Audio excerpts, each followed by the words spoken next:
بسم اللہ الرحمن الرحیم۔ السلام علیکم۔ میں نے تمہیں سمجھا تو ایک عورت ہی ہے۔ عرب نے کہا، لیکن میں نے تمہیں کمزور اور اناڑی شکاری نہیں سمجھا تھا۔ میں اس ٹیکری کے اوپر کھڑا تھا۔ تم نے جب ہرنوں کی طرف رت دوڑائے تھے تو میں اس وقت سے تمہیں دیکھ رہا تھا۔ تم نے جتنے تیر چلائے وہ میں نے سب کے سب دیکھے تھے۔ تم نے یہ نہیں دیکھا اب رت اچھلے گی یا اب ہرن بڑی لمبی چوکڑی بھرے گا۔ تم اندھا دھند تیر چلاتی رہی، ہرن یہاں آ گئی تو میں نے سوچا اس عورت کو ہرن مار ہی دوں۔ مجھے ڈر تھا کہ تم رت سے گر نہ پڑو گی۔ کیا تمہیں معلوم نہ تھا میں کون ہوں؟ مائی رانی نے دبی دبی سی زبان میں پوچھا۔ نہیں، عرب نے کہا، لیکن میں یہ جان گیا تھا کہ جو یہ لڑکی رت پر آ رہی ہے اور اس کے ساتھ 6 گھوڑ سوار بھی ہیں، شاہی خاندان کی لڑکی ہوگی۔ مجھے یہ معلوم نہ تھا کہ تم راجہ داہر کی رانی ہو۔ اب تمہیں معلوم ہو گیا ہے۔ رانی مسکراتے ہوئے کہا، کیا اب بھی تم مجھ سے نہیں ڈرو گے؟ نہیں، عرب نے کہا، تمہارے ملک میں ڈر کے معنی اور کچھ ہوتے ہیں، ہمارے ملک میں آؤ، ڈر کا مطلب بدلا ہوا نظر آئے گا۔ ہم صرف اللہ سے ڈرا کرتے ہیں، ہم مسلمان ہیں، ہم کوئی راجہ اور مہاراجہ نہیں ہوا کرتے اور کوئی بادشاہ بھی نہیں ہوتا۔ تم یہاں کیوں آئے تھے؟ مائی رانی نے پوچھا۔ میں ایک جرم کر چکا ہوں، عرب نے جواب دیا۔ اب اگر یہ بتا دوں کہ میں یہاں کیوں آیا تھا تو یہ میرا دوسرا جرم ہوگا، لیکن میں تمہیں یہ بتا دیتا ہوں کہ میں یہاں کوئی جرم کرنے نہیں آیا تھا، میں پناہ لینے آیا ہوں۔ مائی رانی نے اپنے رتبان کو بلایا اور وہ رت دوڑاتا پہنچا۔ رانی نے اسے کہا، ہرن سے برچی نکال کر یہی رہنے دو اور ہرن کو رت میں ڈال کر لے جائے۔ رتبان نے اس کے حکم کی تعمیل کی۔ وہ جب چل پڑا تو رانی نے اسے آواز دے کر روک لیا اور اس کے پاس چلی گئی۔ کوئی خطرہ نہیں سنگرام، مائی رانی نے آہستہ سے کہا، پھر بھی میں اس سے کچھ باتیں معلوم کر رہی ہوں۔ یہ آدمی ہمارے کام کا معلوم ہوتا ہے، تم لوگ یہاں سے تھوڑا پیچھے چلے جاؤ۔ ماہی رانی سنگرام نے کہا، جو عقل آپ میں ہے وہ ہم میں نہیں۔ میں صرف یہ عرض کروں گا کہ ہوشیار رہنا، ان مسلمانوں کا کوئی بھروسہ نہیں، تم فکر نہ کرو۔ مائی رانی نے کہا، جاؤ، یہ شخص میرا کچھ نہیں بگاڑ سکتا۔ رتبان چلا گیا۔ رانی کے سوار محافظ بھی جو کچھ دور کھڑے تھے وہاں سے ہٹ گئے۔ رانی پھر اس عرب کے پاس جا کر کھڑی ہو گئی۔ کیا تم اپنے متعلق مجھے کچھ بتاؤ گے؟ مائی رانی نے اس عرب سے پوچھا۔ کچھ بتانے سے پہلے میں کچھ پوچھوں گا، پوچھو۔ مائی رانی نے کہا، میں تمہارے ملک سے واقف ہوں۔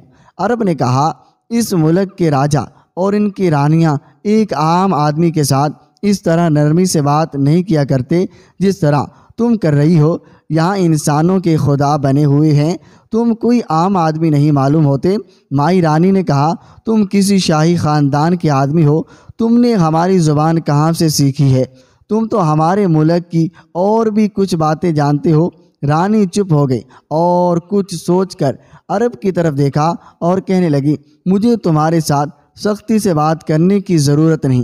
میں تمہیں یہ بتا دیتی ہوں کہ تم اس وقت میرے محافظوں کے گھیرے میں ہو اور میں تمہیں عرب کا جاسوس سمجھتی ہوں۔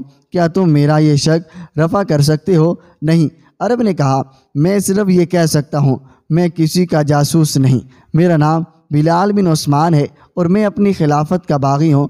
معلوم ہوا تھا کہ یہاں عرب کے بہت سے باشندوں نے پناہ لے رکھی ہے، وہ سب باغی تھے۔ ہاں، یہ صحیح ہے۔ مائی رانی نے کہا، ہم نے سینکڑوں عربوں کو پناہ میں رکھا ہوا ہے، تم ان کے پاس کیوں نہیں چلے گئے؟ مجھے معلوم نہیں وہ کہاں ہیں، عرب نے جواب دیا۔ میں اکیلا نہیں، میرے ساتھ 4 اور ساتھی ہیں۔ ہم 4-5 دنوں سے یہاں چھپے ہوئے ہیں۔ پتہ نہیں چل رہا تھا کہ یہاں کے راجہ تک کس طرح پہنچیں اور پناہ حاصل کریں۔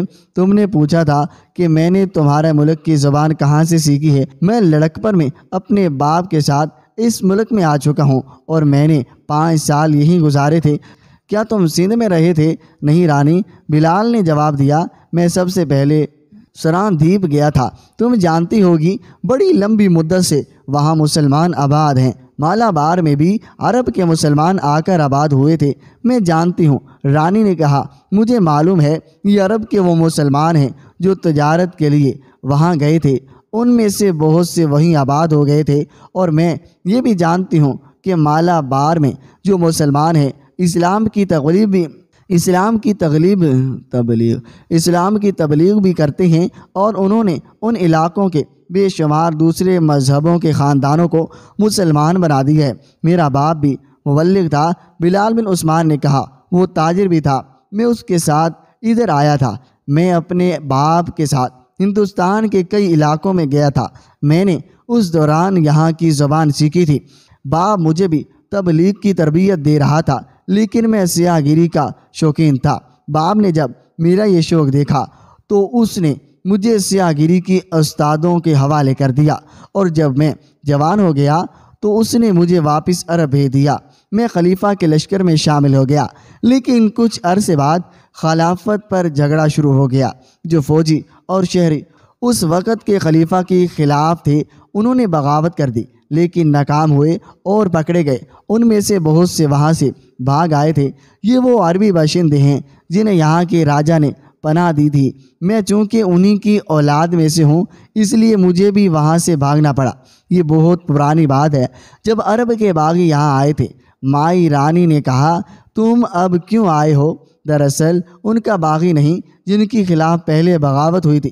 بلال نے کہا، بغاوت کے وقتوں میں بھی باغی ہی تھا، لیکن تھوڑے عرصے سے میں نے محسوس کرنا شروع کر دیا تھا کہ آپس کی لڑائیاں اچھی نہیں ہوتی۔ موجودہ خلافت کا وفادار ہو گیا، لیکن وہاں ابھی تک اس خلافت کے باغی موجود ہیں۔ انہوں نے مجھے قتل کی دھمکی دی ہے۔ میں دراصل باغیوں کا باغی گیا تھا۔ اپنے ملک میں میرا زندہ رہنا مشکل ہو گیا تھا، اس لیے میں اپنے 4 ساتھیوں کے ساتھ یہاں آ گیا ہوں۔ میں اب بھی سوچ میں پڑا ہوں کہ کبھی خیال آتا ہے کہ میں شاید غلطی پر ہوں اور مجھے باغیوں کے ساتھ دینا چاہیے۔ مائی رانی کے چہرے کے تاثرات کچھ اور تھے۔ یہ تاثرات کسی رانی کے چہرے کے نہیں بلکہ ایک عام سی لڑکی کے تاثرات تھے۔ ایسے تاثرات چہرے پر اس وقت آیا کرتے ہیں جب کوئی آدمی دل کو اچھا لگتا ہے اور دل کہتا ہے کہ یہ سامنے بیٹھا رہے، بولتا رہے اور میں سنتی رہوں۔ کیا تم مجھ پر اعتبار کر سکتی ہو؟ بلال بن عثمان نے رانی سے پوچھا۔ میں تیرے محل میں جو بھی نوکری ملے کرنے کو تیار ہوں۔ میں کہتا ہوں مجھے کوئی ٹھکانہ مل جائے تو میں اطمینان سے بیٹھ کر سوچوں کہ صحیح کون اور غلط کون، کیا میں ہی غلطی تو نہیں ہے۔ میں تمہارے لیے کچھ کروں گی۔ مائی رانی نے کہا، ہماری ایک اور ملاقات ہونی چاہیے، جہاں کہو گی وہاں آ جاؤں گی۔ بلال نے کہا، جہاں کہو گی وہاں آ جاؤں گا۔ بلال نے کہا۔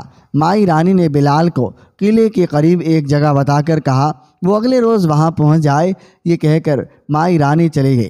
بلال وہاں سے چل پڑا اور ایک اونچی ٹینکری کے پیچھے چلا گیا۔ وہاں عرب کے 4 نوجوان آدمی اس کے انتظار میں کھڑے تھے اور وہاں کچھ دنوں سے چھپے ہوئے تھے۔ بلال نے راجہ دہر تک رسائی حاصل کرنے کا یہ طریقہ اختیار کیا جو اتفاق سے اس کے سامنے آ گیا تھا۔ اس نے قیدی ہونے کا خطرہ بھی مول لیا تھا۔ یہ تو اسے توقع ہی نہیں تھی کہ مائی رانی اس سے اس طرح متاثر ہو جائے گی۔ سندھ کے علاقے میں ان 5 عربوں کی موجودگی کوئی عجیب بات نہیں تھی۔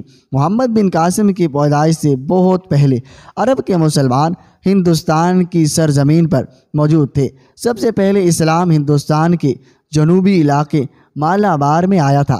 اس وقت وہاں 4 مذہب، بدھ مت، ہندو مت، عیسائیت اور یہودیت، یمن، حجاز اور مسقط کے عرب بھی وہاں موجود تھے۔ وہ جہاز ران اور تاجر تھے۔ ان میں سے بعض یہی آباد ہو گئے تھے۔ اس وقت وہ مسلمان نہیں تھے۔ رسول اکرم صلی اللہ علیہ وسلم کی حیات مقدسہ میں ہی اسلام بالا مار میں پہنچایا گیا تھا۔ جس اجالے کو غار حرا کی تاریخی نے جنم دیا تھا، اس کی شعاعیں ان عرب تاجروں کے ذریعے مالابار میں پہنچی تھی جنہوں نے اسلام قبول کر لیا تھا۔ مالابار سے آگے سران دیپ موجود سری لنکا تھا۔ وہاں بھی عرب کے مسلمان تاجر اور جہازوں آن پہنچے اور ان کے ساتھ اسلام بھی آیا۔ سران دیپ کے مقامی باشندے سب سے پہلے تو مسلمانوں کے اخلاق اور کردار سے متاثر ہوئے، اور جب مسلمانوں نے اسلام کی تبلیغ شروع کی تو لوگوں کو پتہ چلا اسلام کی بنیادی اصول اور تعلیمات کیا ہیں، تو وہ اسلامی مساوات سے متاثر ہوئے۔ اسلام راجہ اور رعایا کے تصور کو رد کرتا تھا، چنانچہ دوسرے مذہب کے لوگ بڑی تیزی سے